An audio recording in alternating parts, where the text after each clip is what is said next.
കൃപാസനത്തോട് അടുത്തു ചെല്ലുക. ദൂതൻ ധൂപകലശമെടുത്ത് യാഗപീഠത്തിലെ കനൽ നിറച്ച് ഭൂമിയിലേക്ക് എറിഞ്ഞു. ഉടനെ ഇടിമുഴക്കവും നാദവും മിന്നലും ഭൂകമ്പവും ഉണ്ടായി. വെളിപ്പാട് പുസ്തകം 8-ാം അധ്യായം 5-ാം വാക്യം. പ്രാർത്ഥനാ ജീവിതത്തിനായുള്ള വിശുദ്ധമായ തീഷ്ണതയെയാണ് യാഗപീഠത്തിലെ കനൽ വെളിപ്പെടുത്തുന്നത്. പരിശുദ്ധാത്മ അഗ്നിയിൽ നിന്ന് ഉളവാകുന്ന പ്രാർത്ഥനയ്ക്ക് എപ്പോഴും വളരെ വിശേഷിക്കപ്പെട്ട ഫലങ്ങളുണ്ട്. അവ 4 വിധത്തിൽ വെളിപ്പെടുന്നു. 1. നാദം. ഇവ ഭൗമിക നാദമല്ല, സ്വർഗീയ നാദം അഥവാ സ്വർഗീയ ദൂതുകളാണ്. പ്രസംഗപീഠത്തിൽ പ്രസംഗകർ തണുത്ത അർത്ഥശൂന്യമായ ദൂതുകൾ നൽകുന്നു എങ്കിൽ അതിൻ്റെ കാരണം വിശുദ്ധ സ്ഥലത്ത് മുട്ടിന്മേൽ നിൽക്കുന്ന പ്രാർത്ഥനാവീരന്മാർ നഷ്ടപ്പെട്ടിരിക്കുന്നു എന്നതാണ്.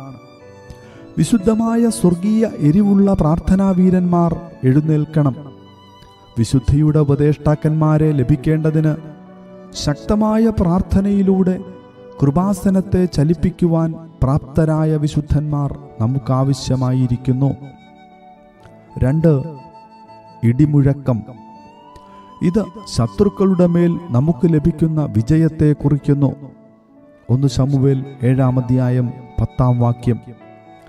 പിശാച് ജയം പ്രാപിച്ചുവോ എന്ന് തോന്നത്തക്കവണ്ണം ദൈവത്തിൻ്റെ സഭ ഇന്ന് ഉണർവില്ലാത്ത തോൽപ്പിക്കപ്പെട്ട അവസ്ഥയിൽ ആയിരിക്കുന്നത് എന്ത്? തികഞ്ഞ വിശുദ്ധിയും മാലിന്യവുമില്ലാത്ത ജീവിതം നയിക്കുന്ന പ്രാർത്ഥനാ മനുഷ്യരുടെ അഭാവമാണ്. ദൈവത്തിൻ്റെ വിശുദ്ധിയെക്കുറിച്ച് വ്യക്തമായ ദർശനമുള്ള വിശുദ്ധന്മാർ എഴുന്നേൽക്കട്ടെ. അവർ കൃപാസനത്തിങ്കലേക്ക് മുന്നേറി ചെല്ലട്ടെ. അങ്ങനെയെങ്കിൽ ദൈവം സ്വർഗത്തിൽ നിന്ന് ഇടിമുഴക്കി തൻ്റെ സകല ശത്രുക്കളെയും വളരെ വേഗം തോൽപ്പിക്കും. 3. മിന്നൽ. ഇത് സാത്താന്റെ സൈന്യം പരാജയപ്പെടുന്നതിനെ കാണിക്കുന്നു. ലൂക്കോസ് 10-ാം അധ്യായം 18-ാം വാക്യം. പ്രാർത്ഥനയിലൂടെയും വിശുദ്ധ ജീവിതത്തിലൂടെയും അന്ധകാര ശക്തികളെ കീഴ്പ്പെടുത്തുന്ന വിശുദ്ധന്മാർക്കു വേണ്ടി ദൈവം നോക്കിക്കൊണ്ടിരിക്കുന്നു. പ്രിയരെ, വിശുദ്ധിയെ കാക്ഷിക്കുന്നവരെ, പൊടി കുടഞ്ഞുകളഞ്ഞ് മരിച്ചവരുടെ ഇടയിൽ നിന്ന് എഴുന്നേറ്റ് പ്രാർത്ഥിക്കുക. സാത്താൻ മിന്നൽ പോലെ ആകാശത്തു നിന്ന് വീഴുന്നതുവരെയും പ്രാർത്ഥിക്കുക. 4. ഭൂകമ്പം. കുറ്റമറ്റ ജീവിതം ചെയ്യുന്ന ഒരു വ്യക്തിക്ക് ക്രിസ്തുവിന് വേണ്ടി ഈ ലോകത്തെ ഇളക്കുവാൻ കഴിയും. അനേകരും പ്രാർത്ഥിക്കുന്നു, എന്തുകൊണ്ട് ഒന്നും സംഭവിക്കുന്നില്ല? പ്രാർത്ഥനയിൽ ചിലർ പിശാചിനെ ശാസിക്കുന്നു.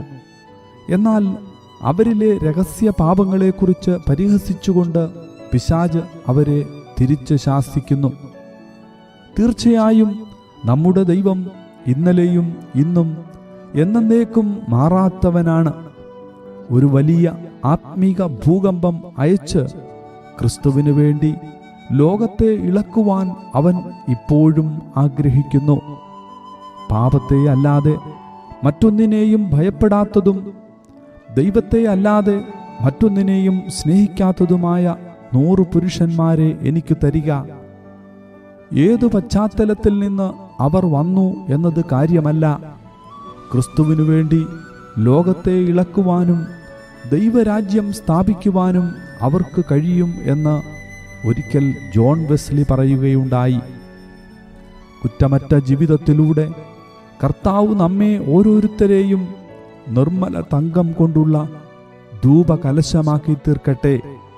അങ്ങനെ നമ്മുടെ പ്രാർത്ഥന സ്വർഗീയ ധൂപവർഗം പോലെ നാദവും ഇടിമുഴക്കവും മിന്നലും ഭൂകമ്പവും ഉളവാക്കട്ടെ.